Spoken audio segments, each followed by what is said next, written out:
Groundhog's Day. Did this video once, didn't particularly like it, so let's try this one more time.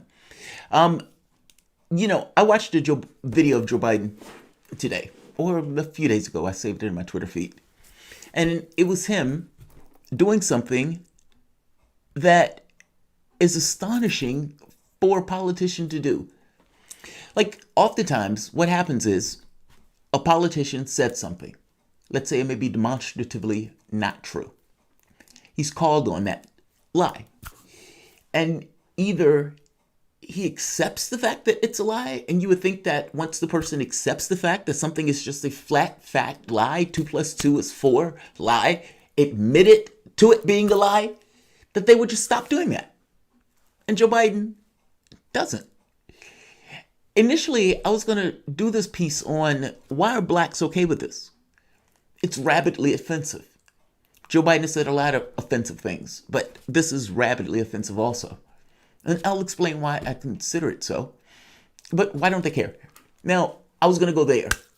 But then I listened to the video one last time and I thought to myself, he doesn't care. He just doesn't care. And on some level, that is profound. I mean, it is. You really have to think about the moment that we're in.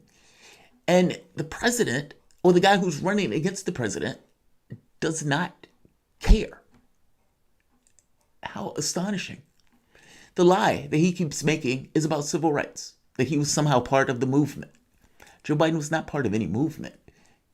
He admitted to such. And yet, he recycles that lie from 40 years as if nobody knows. Donald Trump has already done attack videos on it. And yet, he would look a black person in the face, shake their hand, and still claim to be part of a movement to which he already said he wasn't a part of. This means something profound. He doesn't care. And you may say, well, no shit, no. You must understand what that means. And really get into what that means and why I consider that to be somewhat of a profound thing for this particular moment. We have a presidential candidate running for the Democratic Party who basically says, I don't care. He says it in everything he does. It oozes it coming from him. And I'm going to explain what it means. Welcome to the Soapbox.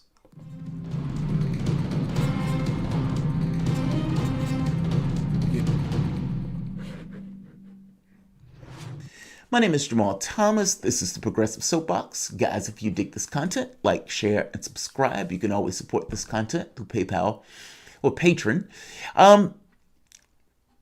You've seen this video before because I've shown you this video.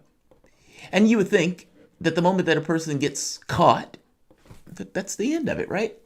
Joe Biden has been caught for lying about his school records. Joe Biden has been caught. I mean, he was lowest in the class or in the bottom. He's been caught plagiarizing speeches. In fact, he had to drop out the race for plagiarizing speeches.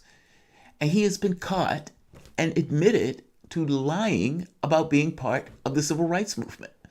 Now, understand what that means for the moment. Martin Luther King, who was part of the civil rights movement, got dragged away to jail, beaten, spit on, kicked, thrown in a jail cell with white racist cops that hated his guts, hated the very air that he was breathing, had dogs barking at him like they were going to bite him. This is what he endured. And he did so because he thought, this is what it takes to get these people free. That's profound. That's astonishing. My wife said, I think everything is profound, but on some level, everything in some point of view is. But that is. And Joe Biden says he's a part of that.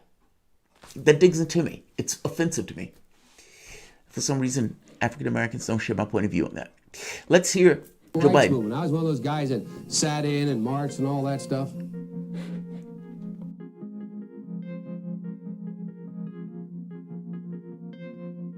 During the 60s, I was, in fact, very concerned about the civil rights movement. I was not an activist. I worked at an all-black swimming pool in the east side of Wilmington, Delaware. I was involved. I was involved in what they were thinking, what they were feeling. I was involved, but I was not out marching. I was not down in Selma. I was not anywhere else.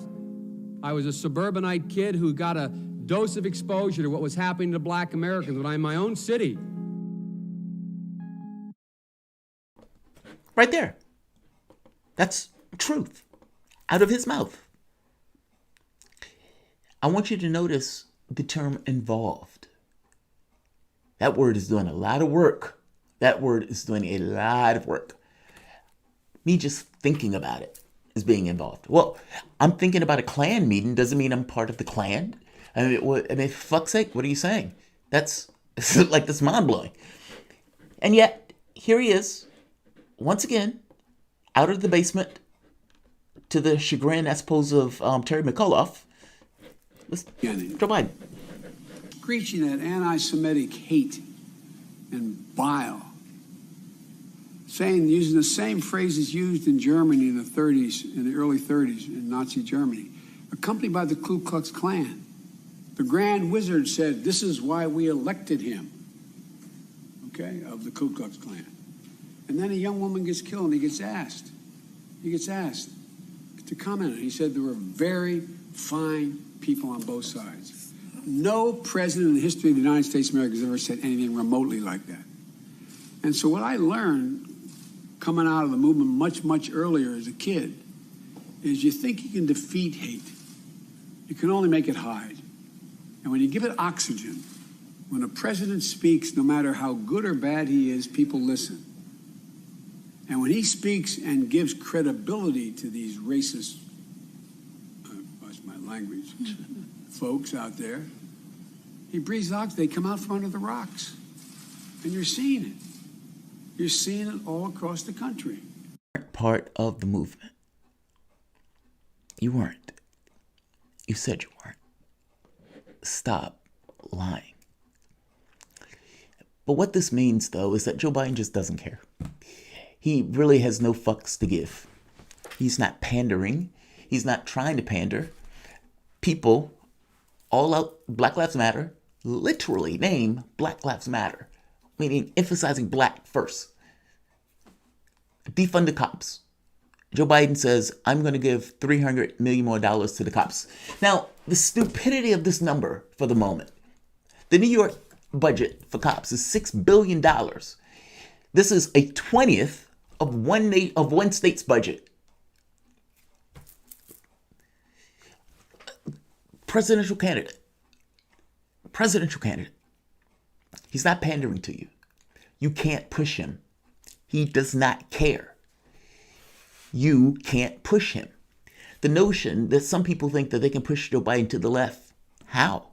How do you push a man that doesn't care? From Joe Biden's standpoint, you have nowhere else to go. When Simone Sanders was asked, how are you going to get those Bernie voters? She didn't say nothing about policy. Her thing was, well, we have a bunch of outreach. You have nowhere else to go. I'm going to talk about Trump. Trump is going to be uniquely bad.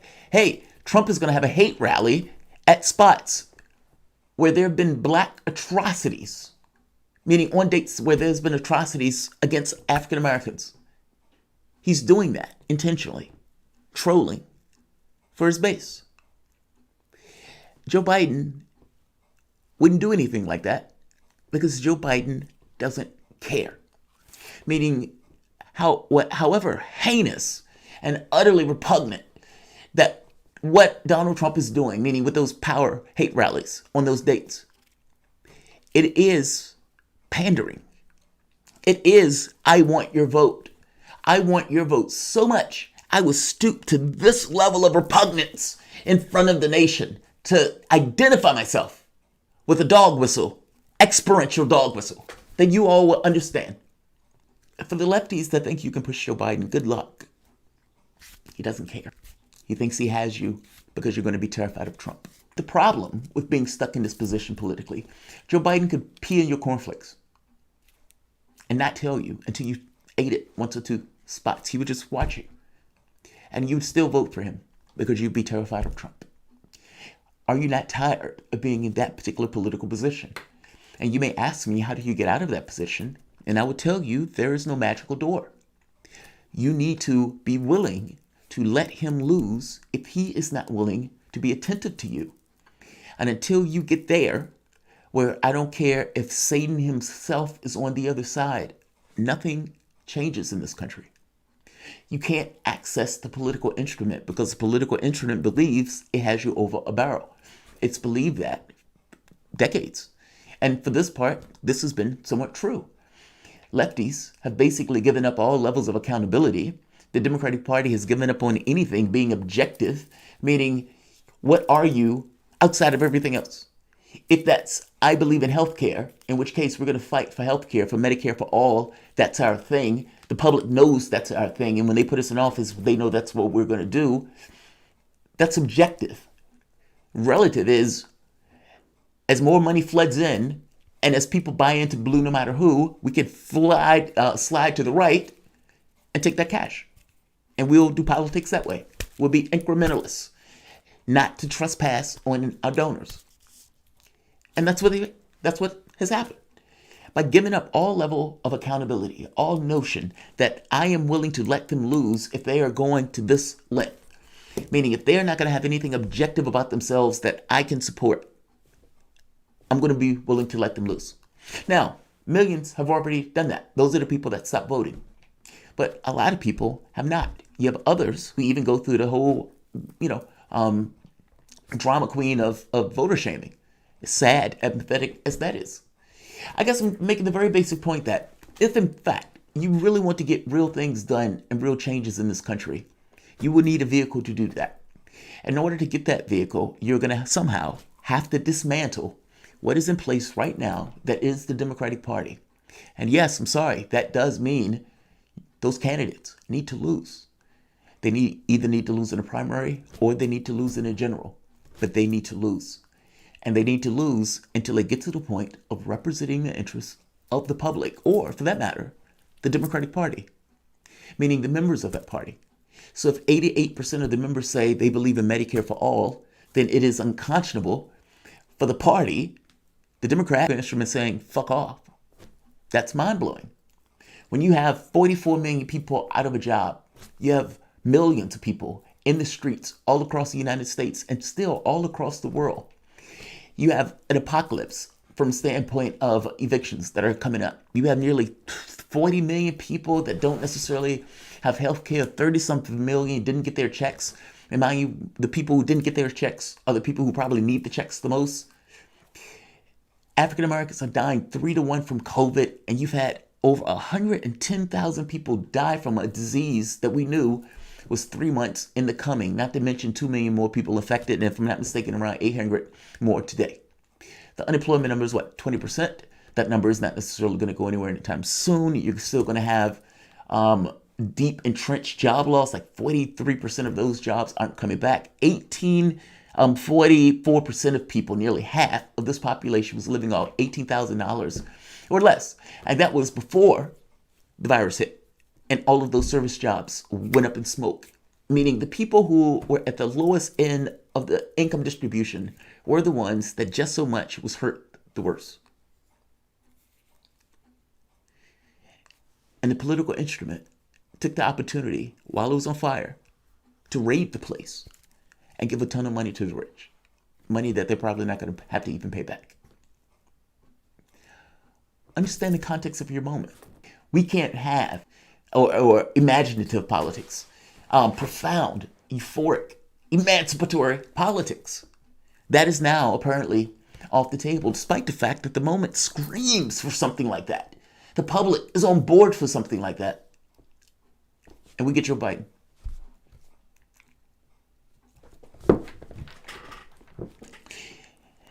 It's problematic, that's all, that he doesn't care. And like I said, this has entirely to do with this notion of accountability being drained out of politics under this false, ridiculous idea of blue no matter who. Think for the moment. Your president at one point was John F. Kennedy. And you're now at Joe Biden. Your presidents have gotten worse and worse and worse and worse. And less attentive to you. Have you noticed that your political instrument doesn't care what you want? Have you not realize that that is somewhat problematic, and the structures to which that was created as decades went by, where they convinced you by looking at the elections in this kind of narrow microscope that that election was the thing that mattered more than anything else, missing the point that when you look at that from a larger context, that is a failure. It doesn't work.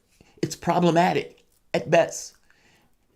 I'll leave it here. I don't want to belabor the point, but yes, I think it's offensive. Yes, I think it's massively problematic at a time like this. You have a president who doesn't give a shit what you want. And that should give you some level of pause and how profound that is, even though you may be accustomed to it. Have you really thought about what that means when your political instrument tells you to fuck off?